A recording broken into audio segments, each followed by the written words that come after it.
So I have a confession to make.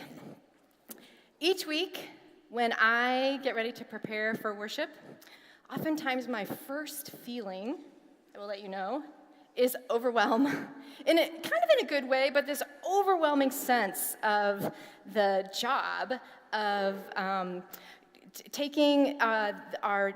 grappling with, who God is, who we are, what's the world like, how do we put all that together, how do we live as people of faith in a way that's relevant and inspiring and hopeful and all those things. And I can feel kind of like, but then I remember all the gifts that I have and we have in doing this work. One of them is the gift of the Bible, because those are stories from ancestors in our faith who were doing the exact same thing, right? Grappling with who is God, who are they, what's happening in the world, how do we make sense of it, how do we live faithfully in the midst of that? And we have all these stories that are kind of give us some sense of how they did it and help us to kind of think about how we might relate those stories.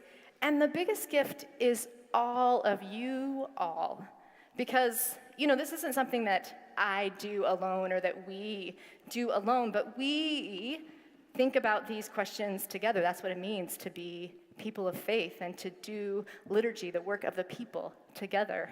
So that's what we're going to do today. We're going to think about and explore this story together.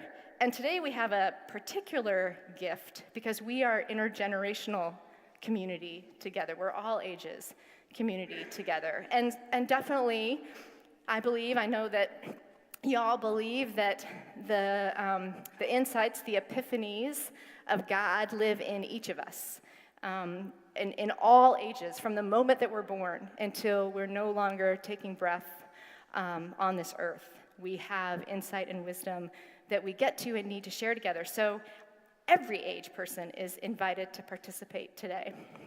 So here's how it's going to work. Is this really loud? Okay, it feels loud to me. So here's how it's going to work. I'm going to read the story from the second chapter in Matthew. And this story, for some of you, will be really familiar. For others, it might be the first time you're hearing it. But I invite you to listen really closely and notice what stands out to you.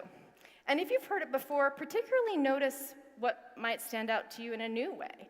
But notice what stands out to you, and then we're going to wonder about it together. So, here's the story. In the time of King Herod, after Jesus was born in Bethlehem, wise ones from the east came into the city of Jerusalem asking this question: "Where is the child who has been born King of the Jews? For we have observed his star at its rising and have come to pay him homage." Well, when King Herod heard this, he was frightened, and all of Jerusalem with him. So Herod called together all the chief priests and scribes of the people and asked them where the Messiah was to be born. The scribes and the priests told Herod, "Well, the prophet has written that it will be in Bethlehem. For the prophet has said, 'And you, Bethlehem, are by no means least among the rulers of Judah, for from you shall come a ruler who is to be shepherd of my people.'" Then Herod secretly called for the wise ones from the east, and learned from them the exact time when the star had appeared to them. Then he sent the wise ones on to Bethlehem, saying, "Go and search diligently for this child. And when you have found him, bring me word, so that I may also go and pay him homage." When the wise ones heard the king, they set out. And there again, ahead of them, went the star that they had seen at its rising, until it stopped over the place where the child was. When they saw where the star had stopped, they were overwhelmed with joy.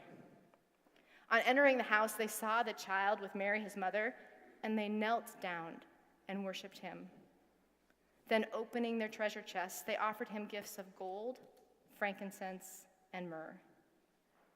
And being warned in a dream not to return to Herod, they returned to their country by another road. That's our story for today. So what I invite you to do is turn to the person next to you and share what you noticed today in hearing that story, what you noticed, and what seems significant to you about that noticing. And then I'll call you back with the bell. If you don't know your neighbor, introduce yourself.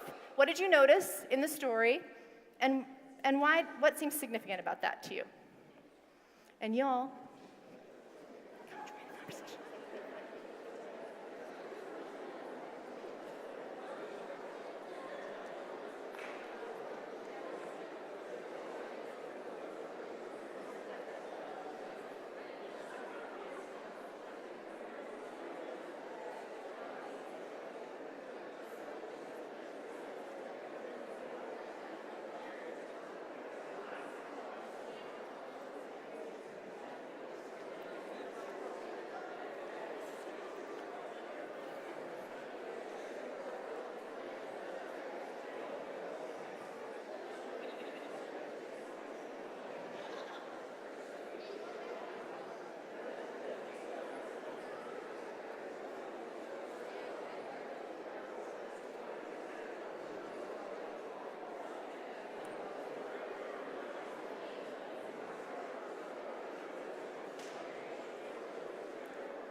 Okay. Let's start maybe with the wise ones. What did people notice about the wise ones? And so I would invite you to stand up and speak from your seat, and I'll most likely be able to hear you, and I'll repeat. And if I can't hear you, I'll tell you. Yeah, Nate. They were overwhelmed with joy.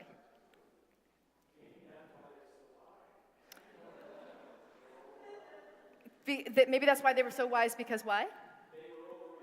They were overwhelmed with joy. Herod, boo, boo, boo. What makes you say that, Mateo? He lied. Yeah. They resisted the wise ones resisted the order of the wicked king. They did not go back to see him.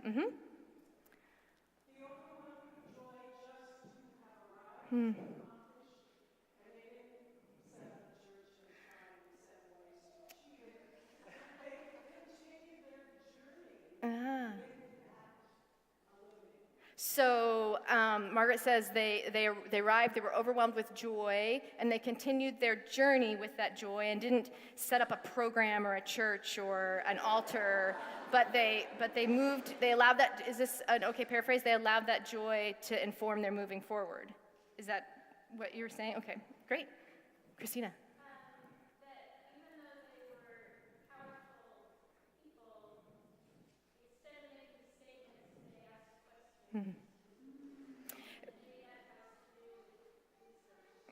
So Christina says that even though they were powerful people, instead of making statements, they asked questions, and maybe that has something to do with wisdom. Yeah, Josie. They all had the same dream. I wondered about that too. What do you think that says, or what's significant about that, Josie, do you think?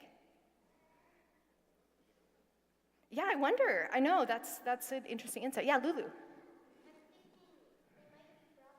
Maybe they were brothers. I wonder about the relationship between them. And they all came. Yeah, it doesn't say a lot in the story. We don't have a lot of details about the wise ones. We're left to wonder about them. Yeah, Bruce.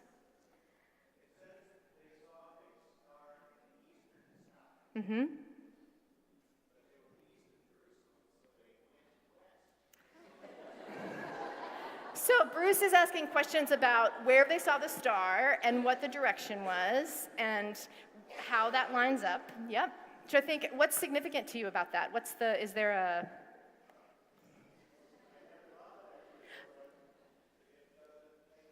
Yeah. For me, one of the things that strikes me too is about that it's sometimes unclear. Yeah. Katie and then Laura.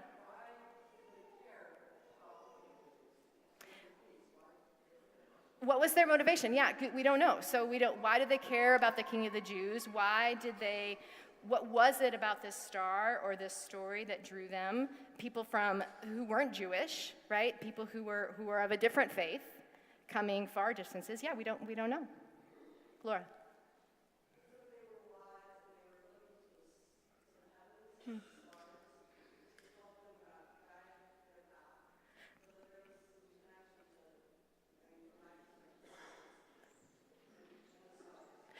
They were looking to the stars, to the heavens, to guide them. Yeah.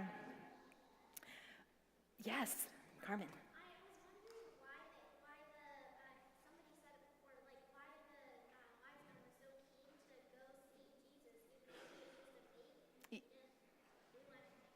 You wonder why it was they were so keen to go see Jesus, even though he was a baby and hadn't done anything yet.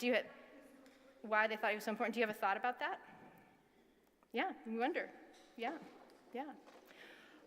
What? Yeah, Louise.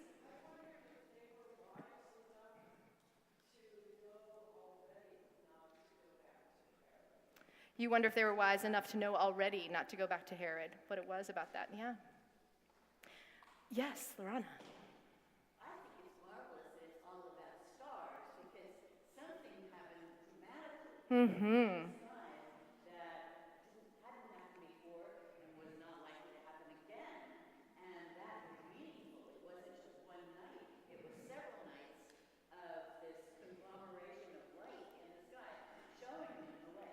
So it was something unusual that happened. That's how you understand the story. Something unusual that happened that continued on, that drew their attention and took them out of the ordinary. Well, that's a nice segue. What else did you notice about the stars? The star. What kind of noticing did people have about the star? Yeah, Nancy. It was rising. What, is there something significant about that?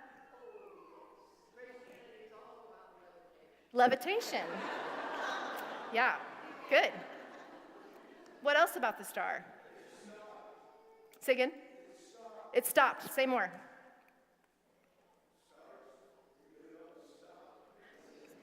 Yeah. Yeah, one of the things I noticed about the star was that it appeared, it moved, and then it disappeared, right? They lost it because they went to Jerusalem trying to figure out where they were supposed to go, and then it appeared again. So that's kind of a wild star. Yeah. Other things people noticed about the star. Yeah, Luca. The star is stalking Jesus. The star is stalking Jesus. The star is stalking Jesus, and then it goes away, so people know where he is. So people know where he is. What do you think is important about that, or what sticks out for you about that?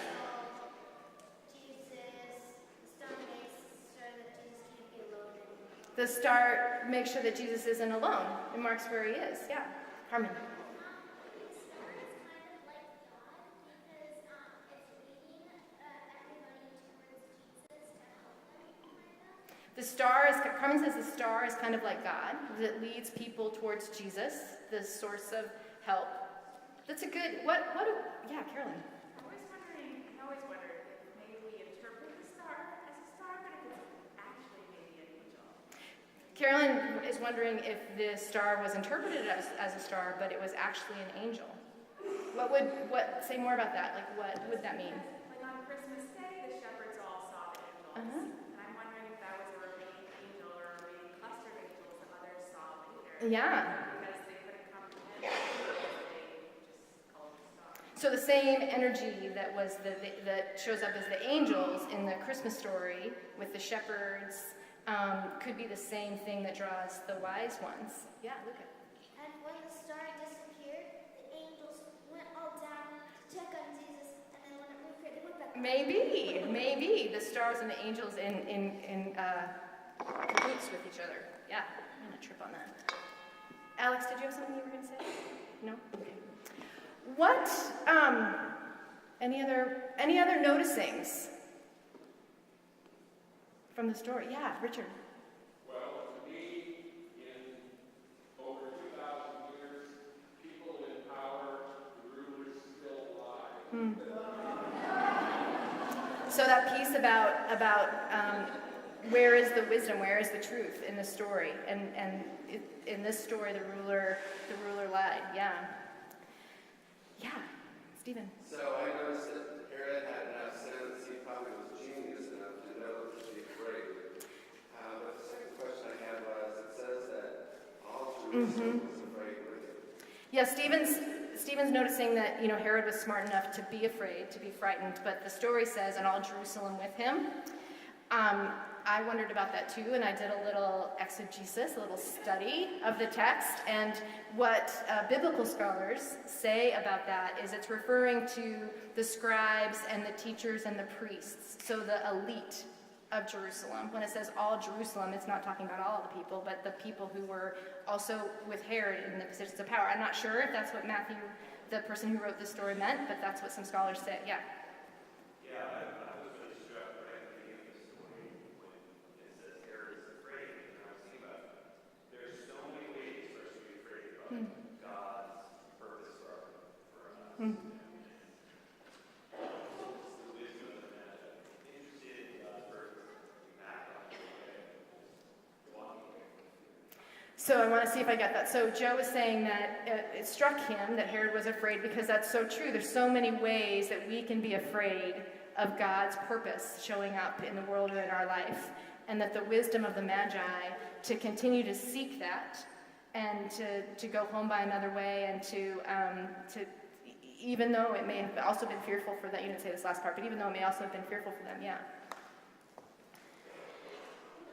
I wonder what part of this story is about you. Yeah, Mateo. Matthew? The person, the kind of the putting the story together, is that what you mean? Okay.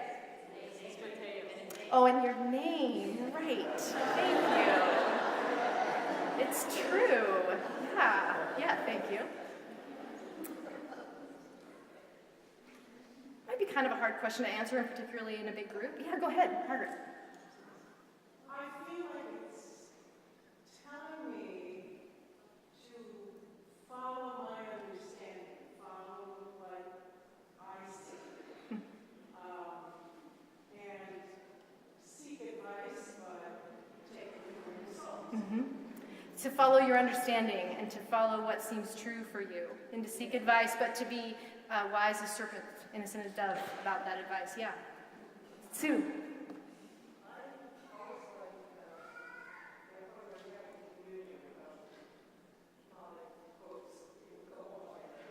Mm-hmm.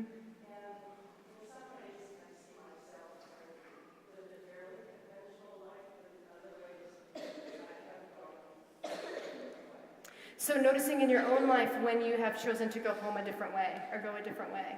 Yeah, Charlotte. I was struck too by how all of Jerusalem was afraid. Mm-hmm. And I wondering about that. And what affects me is that there must have been some form of tweeting in those days. And this ruler, so powerful, freaked out and blasted out something that got carried around. And everybody got caught up in fear. And for me, what that means is it's very easy for me to get some kind of fear. And I mentally think my way out of that, but I think what the story is saying is that you do not have to be afraid. There is another way.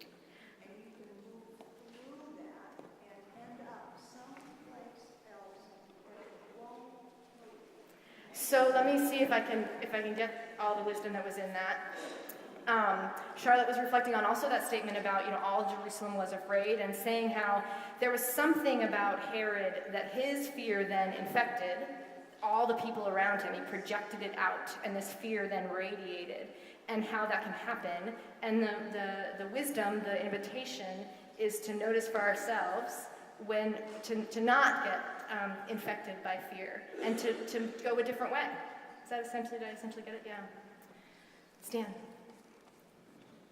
I'm struck by the story of perception on the part of Magi, and how it challenges me to perceive, to listen really hard.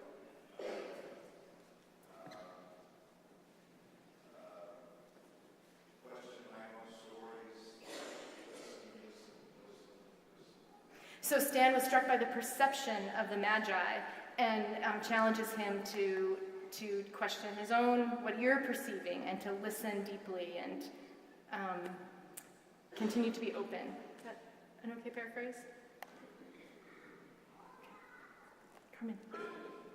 I think that it's kind of telling me to like the wise men were really humble, and they kind of put themselves in harm's way to go see this amazing thing, Jesus,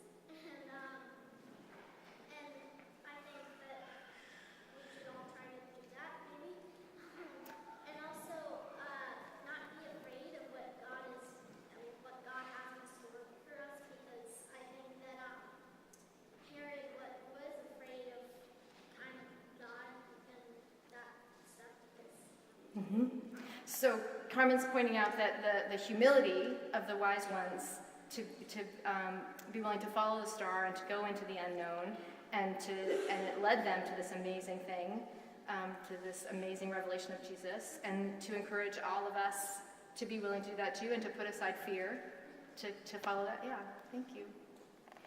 What? This is my last. Oh, go ahead, Carrie.